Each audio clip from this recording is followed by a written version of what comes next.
Hello guys, welcome back to this channel. In today's video, I'm going to show you how you can track how much RAM you have in Samsung Galaxy phone. Okay, let's get into it guys. First of all, if you want to track how much RAM you have, you can go to your settings application, and after you have opened the settings application, you can go to the device care. Open the device care and you will get information about how much RAM you have. Okay, this is how much RAM I have in my Samsung Galaxy phone, and if you want to get details information, we can just tap on this option.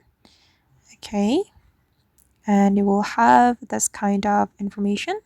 I have 2.8 gigabyte available, and we can also clean now.